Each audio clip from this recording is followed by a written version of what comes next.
Morbidelli.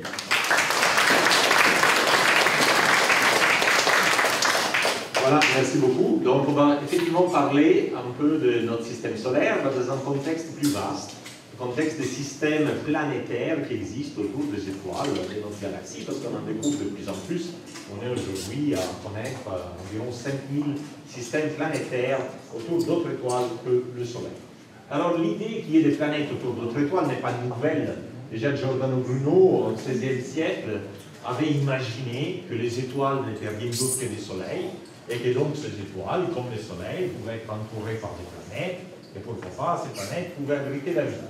Évidemment, c'était une idée très dangereuse à émettre à l'époque. Giordano Bruno fut brûlé comme hérétique à Rome. Mais les débats sur l'existence des planètes autour d'autres étoiles a continué. C'était essentiellement un débat philosophique. Et puis finalement, c'est un débat qui quitte la philosophie pour rentrer dans le domaine de la science, avec la découverte de la première planète extrasolaire, qui fut détectée par Michel Mayor et Didier Queloz, deux astronomes suisses, mais qui utilisaient un télescope français à l'Observatoire des Hautes-Provences, au-dessus de Aix-en-Provence. Et d'ailleurs, ils ont obtenu le prix Nobel de physique en 2019 pour cette découverte. Donc c'était 1995, et la planète que ces deux chercheurs ont découvert, c'est une planète qui a à peu près la masse de Jupiter, autour d'une étoile qui est la 51e étoile du Pégase. Mais tout de suite, la première découverte a montré qu'il y avait quelque chose d'étrange. Cette planète à la masse de Jupiter ne se trouve pas par rapport à son étoile, pas du tout à une distance comparable à la distance Jupiter-Soleil. La distance Jupiter-Soleil est 5 fois la distance Terre-Soleil, 750 millions de kilomètres. En réalité, cette planète-là, même si elle avait la masse de Jupiter, s'est trouvée à une distance par rapport à son étoile centrale qui était seulement 1/10 de la distance Soleil-Mercure. Donc une planète jovienne, mais qui ne se trouvait pas du tout à la place entendue, beaucoup plus près de son étoile que Jupiter l'est au Soleil. Alors j'ouvre une petite parenthèse, comment est-ce qu'on découvre des planètes autour d'autres étoiles? Parce que les planètes n'émettent pas de lumière, alors que les étoiles oui, donc il y a un contraste de luminosité faramineuse, et aussi sont assez près de l'étoile, donc vu d'ici de Terre, c'est très facile de les comprendre. En fait, quand on dit qu'on découvre, on a vu 5000 planètes extrasolaires, on ne les a pas vraiment vues, on a déduit leur existence. Et une manière de déduire son existence, celle utilisée par Michel Mayor et Didier Queloz, est l'effet qu'une planète a sur l'étoile. Si une planète tourne autour de l'étoile, en réalité l'étoile bouge aussi, parce que les deux, étoiles et planètes, tournent autour du centre des masses communs. Évidemment, étant la planète plus légère par rapport à l'étoile, la planète fait un grand tour et l'étoile fait un petit tour. Mais peu importe. En bougeant, l'étoile tantôt s'approche à nous, tantôt s'éloigne de chez nous, si on voit l'orbite à peu près par la tranche. Et quand la planète s'approche de nous et s'éloigne de nous, sa luminosité change un peu.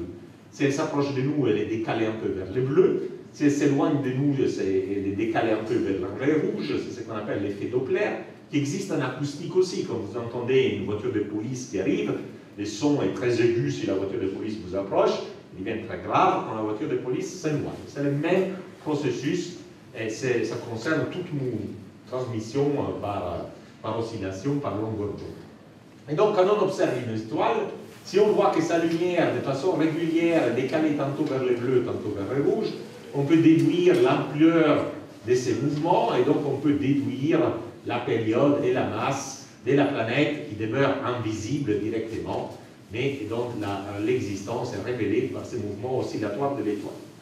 Une autre technique est celle des transits. Si on a de la chance et on voit les systèmes, la planète par la tranche, ben, une fois par orbite, la planète passe devant l'étoile.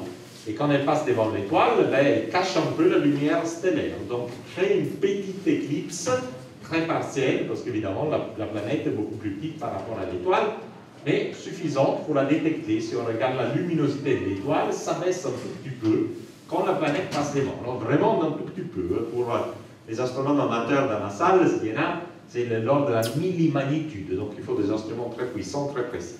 Mais bon, aujourd'hui, on les a, et surtout, depuis l'espace, avec des télescopes spatiaux, on découvre de plus en plus de planètes par cette technique, donc la technique des transits, alors que cette technique est plutôt utilisée du sol, la technique de la vélocimétrie radiale. Dans quelques cas exceptionnels, on peut voir les planètes, mais c'est très exceptionnel. Il s'agit de planètes très jeunes, très grandes et très distantes de leurs étoiles. Donc ici, nous avons 4 planètes autour de l'étoile HR 87-99. Donc ce n'est pas une simulation, ce n'est pas un dessin, ce sont des vraies images. Là, on voit vraiment les planètes. Donc il y a 4 planètes de l'ordre qui font à peu près 10 masses de Jupiter chacune. On les voit là. Et ça, c'est une série de clichés pris entre 2005 et 2015, 2009 et 2015, pardon. Et donc on voit ces planètes tourner autour, être en orbite autour de l'étoile centrale. L'étoile dont on a masqué la lumière par des techniques qu'on appelle des coronographies. Donc, atteignent la lumière de l'étoile de façon de pouvoir voir la petite lumière des planètes. Et donc là, c'est vraiment, on est en train de regarder un système planétaire dans son mouvement. C'est émouvant. Quand j'ai commencé à m'intéresser à l'astronomie, jamais j'aurais imaginé de voir ça de mon vivant. C'est vraiment extraordinaire de voir un autre système planétaire autour d'une autre étoile. Bon, donc aujourd'hui, qu'il soit par imagerie directe ou par ces techniques indirectes, on est à peu près 5000 planètes extrasolaires, presque un millier de systèmes planétaires multiples autour des autres étoiles. Et quelles sont leurs propriétés? Est-ce qu'elles rassemblent au système solaire ou au contrario sont très différents du système solaire? Bon, alors, donc, pour répondre à cette question, commençons à voir quelle est la structure du système solaire. Le système solaire est très structuré. Dans la partie interne du système solaire, nous avons 4 petites planètes, donc Mercure, Vénus, la Terre et Mars, qui sont des planètes rocheuses. La masse de la Terre est entièrement dans ces roches, même si la Terre a une atmosphère, c'est complètement l'air, complètement négligeable par rapport à la masse de la Terre. Ce sont des planètes aussi relativement petites, la Terre étant la plus grosse d'entre elles, Vénus est plus grande comme la Terre, Mercure et Mars 10 fois moins massifs que la Terre. Et après, plus loin, on a 4 planètes complètement différentes, on les appelle les planètes géantes. Géantes parce qu'elles sont vraiment très grandes par rapport à la taille de la Terre, ces dessins en termes de taille à peu près à l'échelle. En plus, la structure de ces planètes est complètement différente, alors que les planètes telluriques sont faites essentiellement des roches, les planètes géantes sont faites essentiellement des gaz. Jupiter, par exemple, pèse 300 masses terrestres, mais de ces 300 masses terrestres, 280 sont d'hydrogène et d'hélium, donc des gaz qui presque n'existaient pas sur Terre. Et seulement 10 à 20 masses terrestres sont un élément solide. Saturne, 100 masses terrestres. Et de ces 100 masses terrestres, 90 sont en hydrogène et en hélium. Uranus et Neptune ont 15 et 17 masses terrestres réciproquement.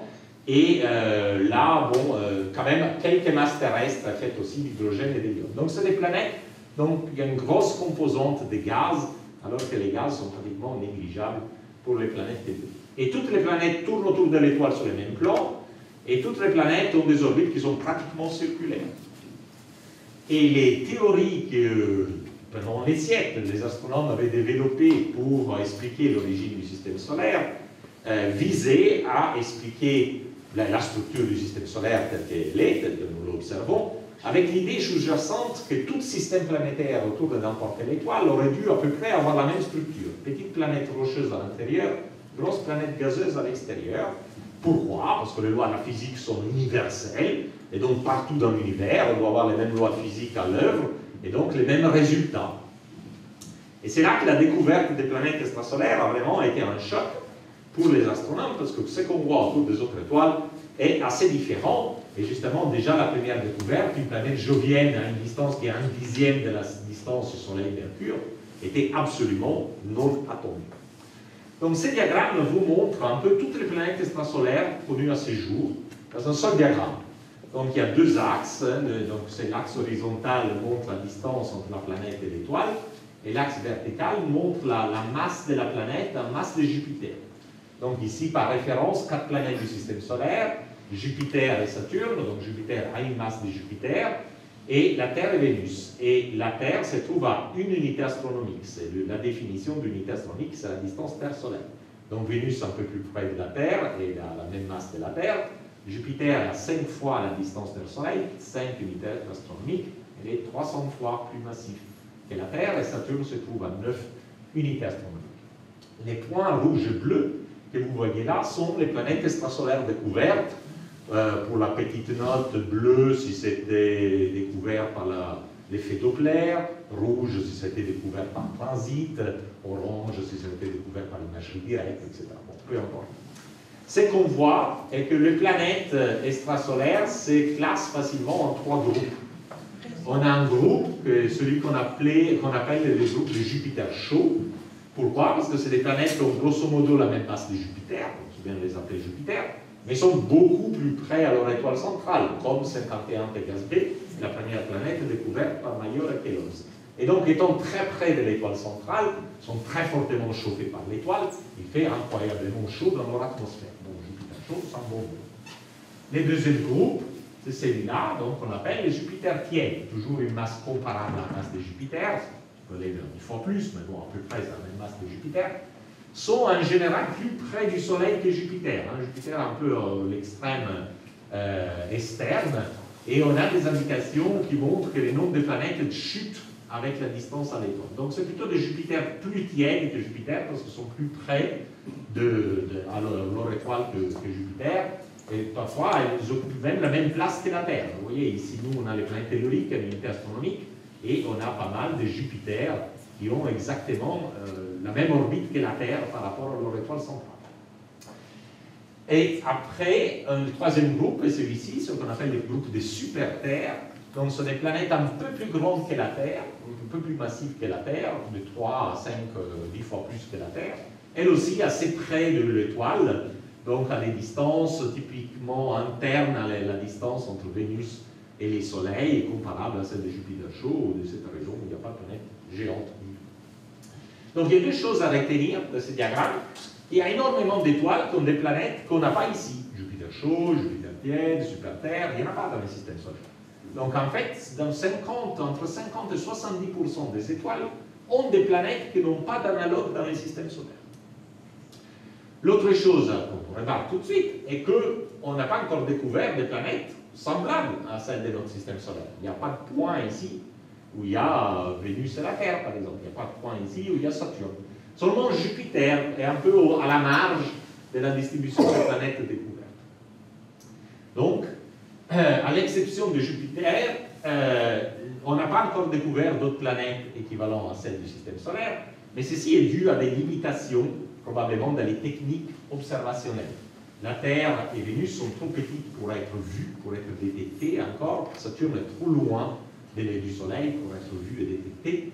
Donc, si nous, on regardait les systèmes solaires à partir depuis notre étoile, avec les technologies que nous avons, la seule planète du système solaire qu'on pourrait détecter serait Jupiter. Les autres planètes, on ne pourrait pas encore les détecter avec les technologies actuelles.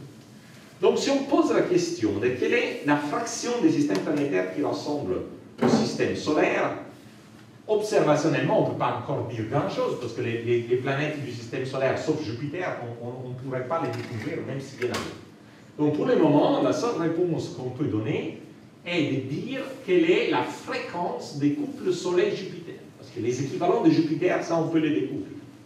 Et donc, faisons cet exercice. En combien d'étoiles on observe l'équivalent du couple Soleil-Jupiter? Alors, il y a beaucoup d'étoiles dans la galaxie, mais les étoiles ne sont pas toutes pareilles. C'est vrai que toutes les étoiles sont des soleils, comme dit Giordano Bruno, mais ce sont des soleils qui ont des masses très différentes. Et typiquement, la plupart des étoiles ont des masses plus petites que le Soleil. Parfois, il y a des étoiles qui sont plus grandes que le Soleil. Dans une sphère de 30 années-lumière, il y a 414 étoiles autour du Soleil. Et la plupart, donc ça c'est un axe qui montre une masse ou une température ou une luminosité croissante. Les soleils, une étoile de type G, et là vous voyez un certain nombre d'étoiles de type G, mais ce ne sont pas la majorité. La majorité des étoiles sont des étoiles de type M, donc des étoiles qui sont moins massives, plus froides, moins lumineuses, mais il y a aussi un peu d'étoiles qui sont plus massives, plus chaudes, plus lumineuses, mais c'est une minorité. À peu près, donc, dans ces 30 années-lumière, parmi ces 414 étoiles, seulement 10% ont une masse comparable au Soleil, donc sont du type G comme le Soleil. Donc seulement 40 étoiles sur 414. Après, on peut se demander combien d'étoiles ont des planètes comme Jupiter. Et les statistiques nous disent que 10% des étoiles seulement ont des planètes de masse jovienne. Et parmi ces planètes des masses joviennes, pas toutes ont une orbite comparable à celle de Jupiter. Il y en a, comme vous voyez, des planètes beaucoup plus près à leur étoile que Jupiter. Il y a aussi beaucoup de planètes qui ont des orbites de masse jovienne, qui ont des orbites très elliptiques, très allongées, comme cette planète HD 39091, alors que notre Jupiter à nous a une orbite bien circulaire. Donc, parmi les planètes géantes, seulement 10% ont des orbites semblables à Jupiter. Les restants 90% ont des orbites beaucoup plus près à l'étoile centrale ou beaucoup plus excentriques. Donc, si on fait le produit, on a que seulement 10% des étoiles sont comme le Soleil.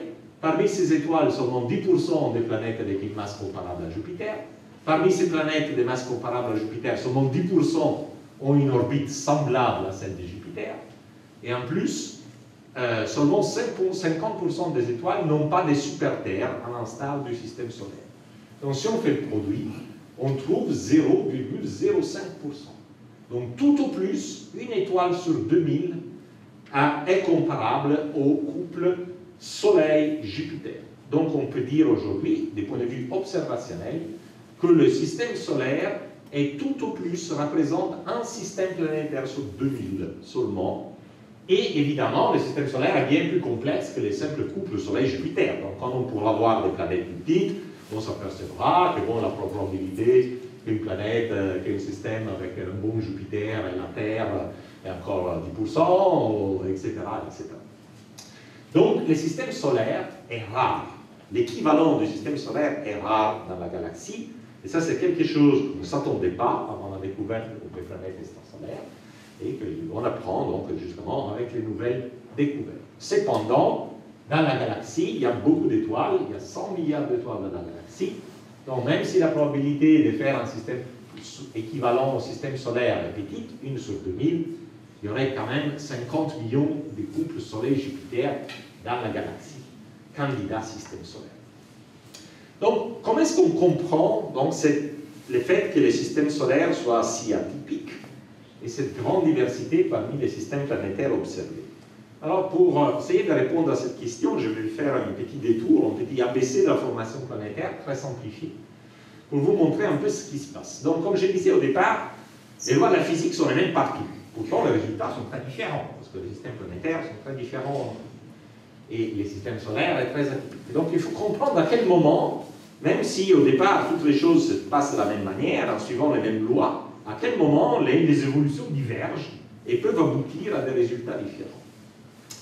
Donc, quand une étoile se forme, toute étoile est entourée par un disque, qu'on appelle les disques protoplanétaires, qui est formé des gaz et des poussières. Et là, on aura un schéma de poussières. Et les poussières dérivent dans les disques vers l'étoile, et ainsi faisant, elles peuvent se retrouver regroupées et former des amas de poussières. Et ces amas de poussières, parfois, deviennent suffisamment denses que leur gravité collective piège les poussières entre elles pour former des petits corps qu'on appelle des planétésimaux. Ce sont des objets solides d'une taille à peu près d'une centaine de kilomètres, comparables aux astéroïdes qu'il y a aujourd'hui entre Mars et Jupiter, qui on pense être les planétésimaux du système solaire qui sont encore présents aujourd'hui.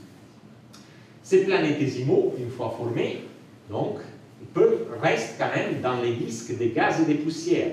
Et donc, ils peuvent continuer à accréter des poussières, et en accrétant poussière sur poussière, peuvent grossir davantage pour devenir, à acquérir une taille comparable à une taille planétaire. Donc, la masse de Mars, la masse de la Terre, voire plusieurs fois la masse de la Terre, selon les conditions et la quantité de matière disponible.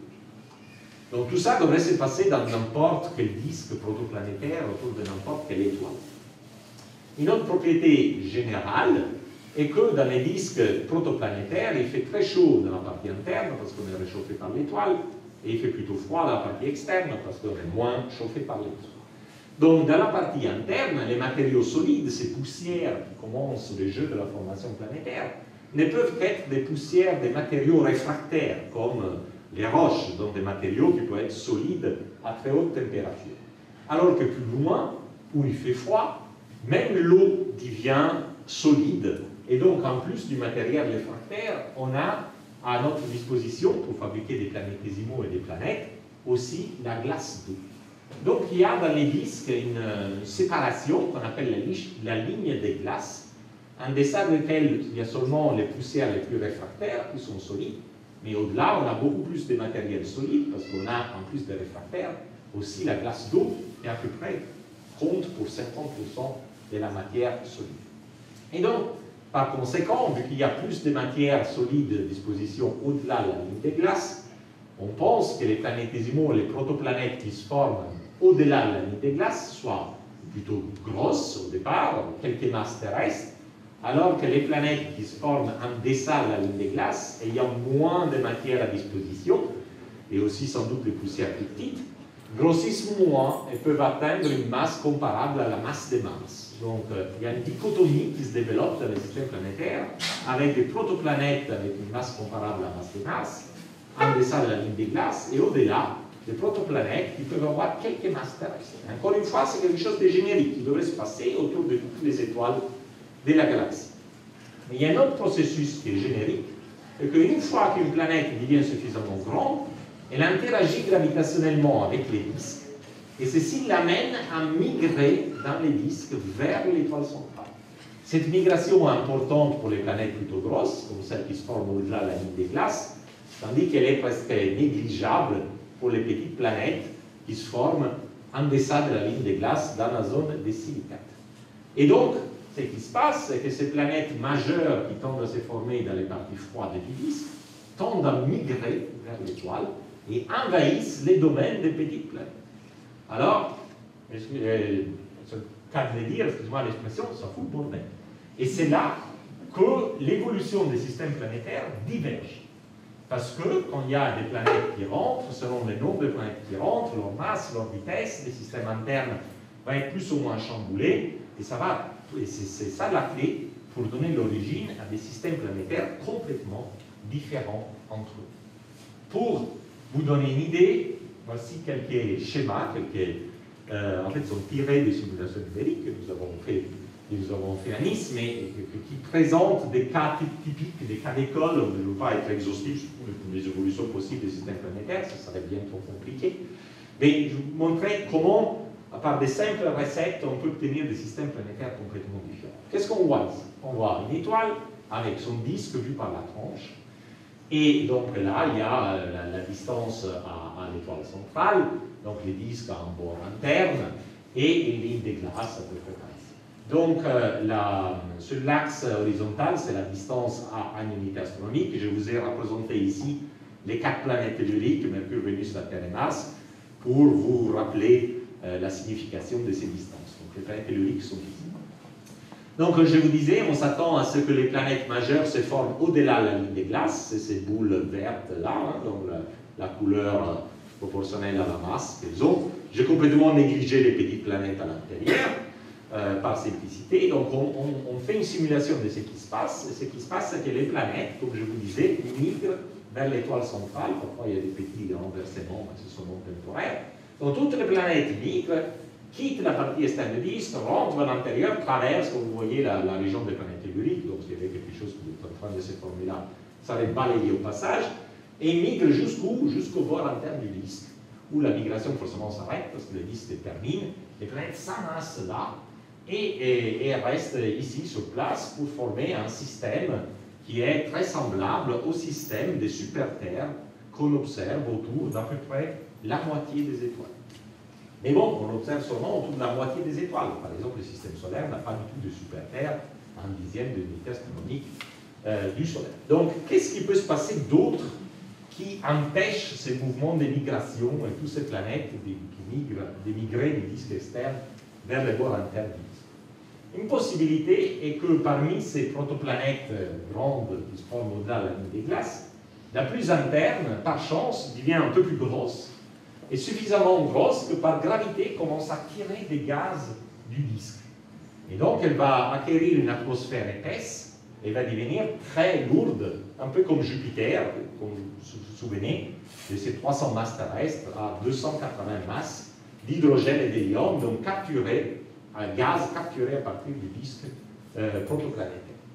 Alors, qu'est-ce qui se passe? Toutes les planètes migrent Mais les planètes géantes migrent beaucoup moins vite, à cause de leur grande masse. Et donc, si on fait une simulation, on voit que la planète géante migre, mais bien plus doucement. Les planètes derrière, plus petites, voudraient migrer très vite, mais ils doivent doubler la planète grosse. C'est pas facile. C'est comme si sur une route de montagne, avec votre voiture, vous essayez de doubler un camion. C'est pas évident. Parfois, ça arrive, mais dans la plupart des cas, les petites planètes sont confinées derrière la planète géante. Et à cause de ce confinement, elles tapent de l'une dans l'autre. Il y a eu des collisions, il y a eu des planètes aussi, il y a eu quelques planètes qui étaient éjectées. À la fin, la planète géante migre et se place typiquement entre une et deux unités astronomiques, typiquement à la place de notre Mars. C'est la place typique de Jupiter qui est.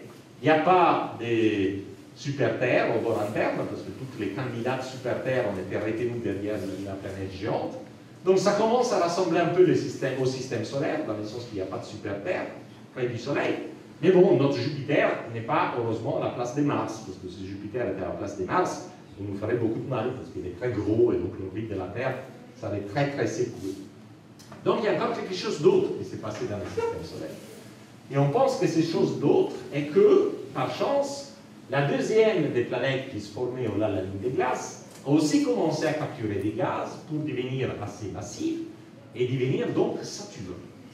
Et les simulations montrent que si Jupiter et Saturne coexistent dans les disques, par un jeu gravitationnel un peu compliqué, ben, ils arrêtent d'émigrer. Ces migrent plutôt vers l'extérieur.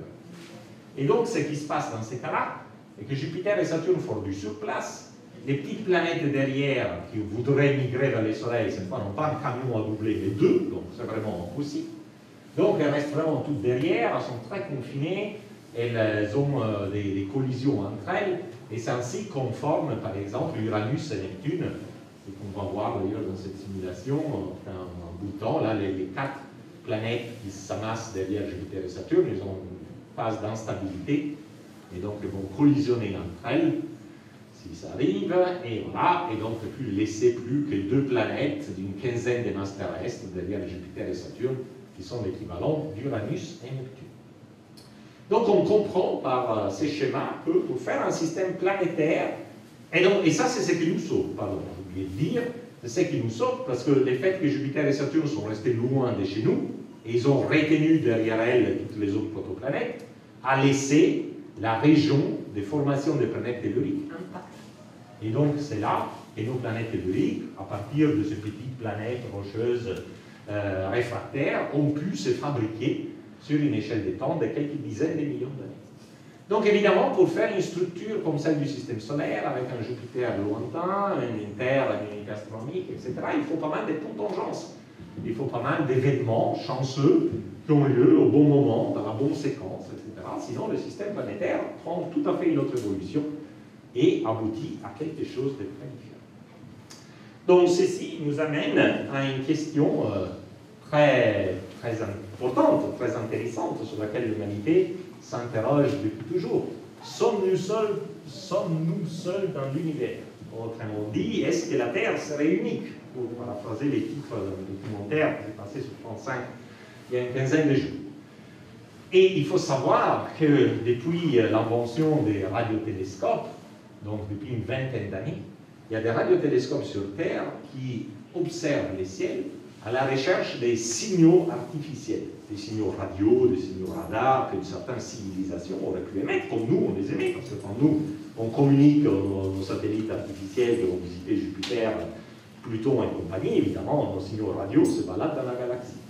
Donc depuis 20 ans on cherche à trouver des signaux artificiels et depuis 20 ans on détecte rien. Donc cette question a absolument du sens aujourd'hui.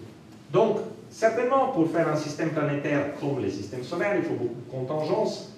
Donc, la probabilité de fabriquer un système solaire est petite, mais même si elle est petite, cette probabilité n'est certainement pas nulle. Enfin, j'aime bien faire l'exemple de la loterie. La loterie est un jeu où la probabilité de gagner est extrêmement faible. Si vous avez joué, surtout que vous avez jamais gagné. Moi, je n'ai jamais gagné. Mais si toute la nation joue, 60 millions de personnes jouent, il y a toujours quelqu'un qui gagne. Donc, fabriquer un système solaire est un phénomène, un processus de faible probabilité, c'est comme gagner la loterie. Mais si 100 milliards d'étoiles jouent dans la galaxie, il y a certainement des gagnants. Donc, je ne dirais jamais que le système solaire est unique ou que la Terre est unique. Mais, très probablement, les systèmes solaires et la Terre sont rares. Donc, qu'est-ce que ça veut dire avoir une probabilité faible, être rare? Ça veut dire que les prochains systèmes planétaires semblables au nôtre est sans doute loin de chez nous. Parce que les nombres d'étoiles augmentent comme les cubes de la distance au Soleil. Si la probabilité de fabriquer un système solaire est faible, il faut visiter beaucoup d'étoiles pour trouver la prochaine qui est un système planétaire comme le système solaire. Et pour voir beaucoup d'étoiles, il faut aller très loin du Soleil, parce que le nombre d'étoiles augmente avec les cubes de la distance au Soleil. Pour reprendre l'analogie de la loterie, bon, il y a des gagnants en France, dans la loterie nationale, très probablement, ils sont très loin de chez vous. Donc, ils ne sont pas des membres de votre famille, ils ne sont pas des amis proches, ce n'est pas vos voisins des paliers. Statistiquement, ils sont très loin de chez vous, et statistiquement, vous ne les rencontrerez jamais, au moins par hasard. Alors, si les prochains systèmes solaires, si la prochaine Terre habitée est très loin de chez nous, évidemment, avoir une communication, détecter des signaux très difficile, parce que les signaux s'estompent comme l'inverse du carré de la distance. Si on voit un signal, certains disent l'intensité au fond de la salle, ça sera 100 fois plus faible, 10 fois plus loin, 1 million de fois plus faible, 1000 fois plus loin, et ainsi de suite. En plus, il y a un petit problème de synchronisme. La question est, depuis combien de temps peut perdurer une civilisation suffisamment technologique pour envoyer des signaux dans l'espace? Alors, on peut faire l'exercice et regarder la nôtre. Donc la Terre a 4,5 milliards d'années. Mais les hommes, les premiers hominides, ont paru sur Terre il y a 4 millions d'années. L'homme a commencé à construire quelque chose de gros, comme les pyramides, il y a 4000 ans. Et a envoyé les premiers signaux dans l'espace, avec les premiers signaux radio, avec Marconi, au début du XXe siècle. Donc, si on fait un parallèle, donc on prend l'âge du système solaire, l'âge de la Terre, on la reporte sur une année. Donc, on dit que la Terre est née le 1er janvier. Alors, si la Terre est née le 1er janvier, les premiers hominides apparaissent le 31 décembre à 16 heures. Les premières pyramides sont construites le 31 décembre à 23h59 minutes 30 secondes. Et les premiers signaux radio de Marconi est émis à la dernière seconde de l'année. C'est le bouchon de champagne qui saute. Donc, autant dire, la Terre est restée muette pendant toute son histoire. C'est vraiment seulement depuis un clin d'œil que nous, on aimait quelque chose. Parce qu'on vient de naître. Après, la question est combien de temps va vivre quand une civilisation technologique envoie des signaux dans l'espace. Et là, on n'en sait rien. Tout à l'heure, on a écouté la conférence sur la météo, il y a des questions à se poser.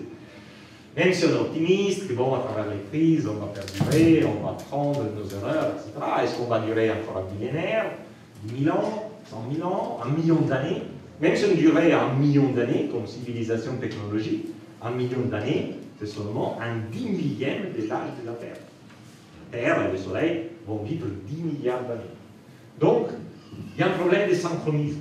Pas seulement il faut être à une distance pas trop grande pour détecter un signal, les signaux s'estompent comme les carrés de la distance, il faut aussi qu'au moment où on observe, il y ait une civilisation active à émettre.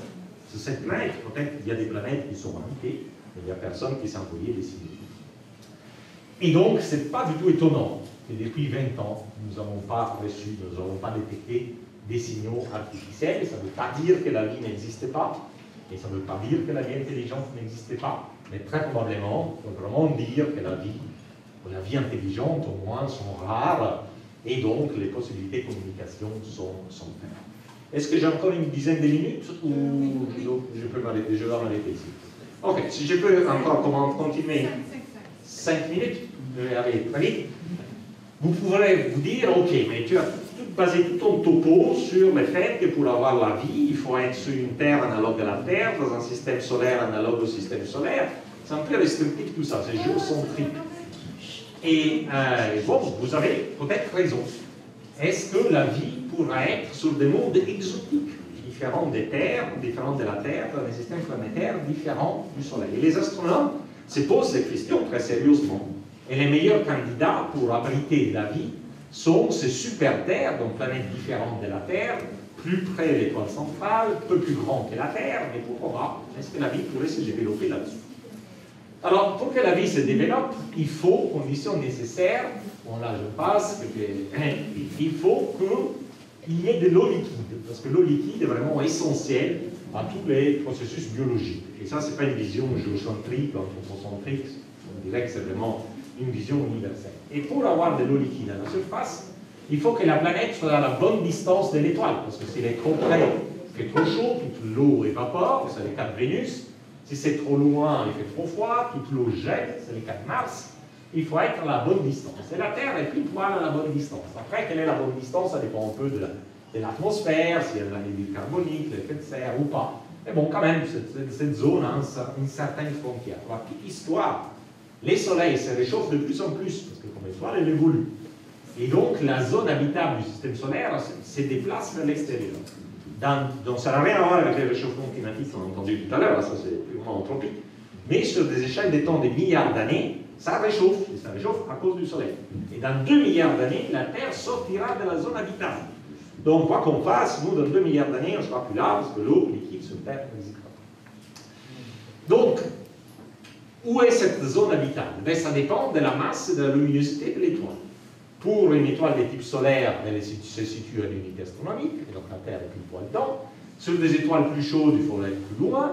Et sur des étoiles plus petites, vu qu'elles sont plus froides, la zone habitable est beaucoup plus près. Et ça, c'est bien, parce que toutes ces super-terres qu'on découvre sont très près de l'étoile centrale. Donc, si ce sont des super-terres autour d'étoiles comme le Soleil, il fait clairement trop chaud. Il n'y a pas aucun espoir de trouver de l'eau liquide là-dessus et de la vie là-dessus. Mais on voit beaucoup de super-terres autour d'étoiles M, autour d'étoiles naines. Et là, sont juste au bon endroit pour avoir de l'eau liquide à leur surface. Donc, c'est les meilleurs candidats à l'heure actuelle pour abriter la vie à leur surface. Mais ce n'est pas si simple. Bon, et il y a beaucoup de cas de super-terres autour d'étoiles petites dans la zone habitable. Il y a ce système TRAPPIST-1 découvert par les collègues belges, il y en a même 3 planètes dans la zone habitable. On peut imaginer civilisations qui font des voyages et des échanges interplanétaires. L'étoile la plus proche à nous, Proxima Centauri, a une super-terre dans la zone habitable. Donc, des super-terres dans la zone habitable, il n'y en a vraiment pas. Mais est-ce que ces planètes dans la zone habitable sont vraiment habitables? Et là, on n'en sait rien. Mais on sait qu'il y a beaucoup de problèmes qui ne sont pas évidents. Par exemple, si une super-terre est très proche à son étoile, elle pourrait avoir la bonne température en moyenne parce que l'étoile n'est pas très chaude. Mais si elle est proche à l'étoile, comme la Lune montre tout le temps la même face à la Terre, ces planètes vont montrer toujours la même face à l'étoile. Donc il n'y a pas une alternance jour-nuit. Il y a un hémisphère qui est tout le temps chauffé, un hémisphère qui n'est jamais chauffé. Et donc, est-ce que la température moyenne a un sens dans ces cas-là? Ça dépendra vraiment du climat, de l'intensité du vent, des vents, etc. Aussi, ces étoiles de faible masse qui ne sont pas très chaudes émettent beaucoup de rayons X. Et les rayons X, pour nous, pour la vie basée sur l'ADN, etc., sont très mauvais. Donc, quelles sont les conséquences de la vie? Est-ce que ça s'empêche la naissance de la vie? Au contraire, ça favorise une évolution plus rapide? On n'en sait rien. Il faut aussi que ces planètes habitables qui pourraient avoir de l'eau liquide à leur surface aient de l'eau. Et ce n'est pas évident qu'une planète ait de l'eau. L'eau doit arriver quelque part, j'en ai parlé un peu hier. Elle doit arriver en bonne quantité, parce que s'il n'y en a pas, la vie ne peut pas se développer. Mais s'il y en a trop, en dessous de l'océan, il se trouve une banquise formée par de la glace d'eau qui se forme à très haute pression. Donc pas à cause de la température froide, mais à cause de la haute pression. Et donc c'est de la glace lourde qui va au fond. Et c'est par l'océan de sol. Et l'eau en soi, elle est stérile. Si elle n'arrive pas à gratter des nutriments qui se trouvent dans les roches, ben, l'eau ne peut pas soutenir la vie. Et donc si l'océan est séparé du manteau de la croûte de la planète par une couche de glace, ben, cette eau, très difficilement, pourra abriter de la vie. Et on sait que c'est un véritable cas de figure. Il y a même un satellite de Jupiter qui s'appelle Ganymède, qui est exactement la même structure. Il y a bon, une banquise, parce qu'il fait très froid là, après un océan liquide, après de la glace à haute pression, avant d'arriver à la vraie surface du satellite. Il y a d'autres problèmes encore. Si la planète se forme par exemple trop vite, elle va avoir une atmosphère d'hydrogène capturée du disque protoplanétaire. Du coup, c'est impossible de mettre de l'oxygène dans l'atmosphère. L'oxygène que nous respirons n'était pas là au départ. Il a été produit par des cyanobactéries, des mini-algues. Or, si la Terre avait eu une atmosphère d'hydrogène, quand l'oxygène a été émis par ces cyanobactéries, l'oxygène se serait combiné avec l'hydrogène pour former de l'eau. Donc l'atmosphère n'aurait jamais été enrichie en oxygène. Donc la Terre, l'atmosphère qu'on a, grâce au fait que la Terre s'est formée lentement, et donc elle n'a pas pu capturer l'hydrogène du disque circumplanétaire, parce que le disque circumplanétaire est parti avant. Finalement, pour se rejoindre à la conférence de tout à l'heure, il y a des cycles climatiques. Et ces cycles climatiques sont réglés par le fait qu'il y ait sur Terre ce qu'on appelle la tectonique des plaques. Donc, il y a une partie de la croûte terrestre s'enfonce dans les manteaux et après fond et certains gaz, notamment l'anhydride carbonique, peuvent retourner dans l'atmosphère. C'est un cycle stabilisateur qui a permis au climat terrestre de stabiliser, à part ses fluctuations, sur 4 milliards d'années. Mais il faut de la tectonique des plaques. Or, la Terre est la seule planète qui a la tectonique des plaques. Vénus, qui est grande comme la Terre, et n'a pas du tout de tectonique des plaques, on ne sait pas trop bien pourquoi. Et donc, on ne sait pas du tout dire si ces planètes habitables vont avoir une tectonique des plaques pour avoir un climat stabilisé par les cycles du carbone. Donc, en conclusion, on peut dire qu'on sait aujourd'hui que pratiquement toutes les étoiles sont entourées des planètes. Étonnamment, on a découvert que le système solaire n'est pas du tout le système planétaire typique, mais très atypique. Et tout au plus, elle représente un système planétaire sur 2000. Les super-terres autour des étoiles de faible masse sont pour le moment les meilleurs candidats pour être habitables. D'ailleurs, les super-terres habitables, donc dans la zone où il pourrait y avoir de l'eau liquide, à seulement 4 années-lumière de chez nous, donc quelque chose qu'on pourrait visiter avec des missions spatiales à haute vitesse. Bon, il y a des projets pour aller les voir sur place. Mais il n'est pas du tout sûr que ces super-terres dites habitables soient vraiment adaptées au développement de la vie. Donc la prochaine étape dans l'étude des planètes extrasolaires est essayer de caractériser ces planètes dites habitables, regarder de quoi elles ont une atmosphère, quels sont les constituants de leur atmosphère, pour essayer de comprendre si elles sont vraiment habitables ou pas, voire détecter des biosignatures pour voir s'il y a de la vie, mais peut-être pas de la vie intelligente, de la vie au niveau bactérien, qui laisse des traces chimiques dans l'atmosphère. Et donc ça, c'est les objectifs des prochains grands instruments.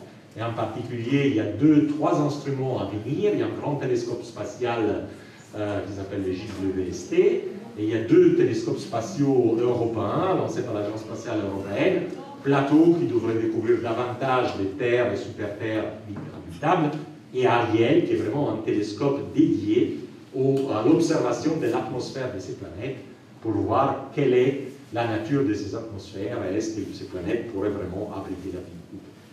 Je vous remercie.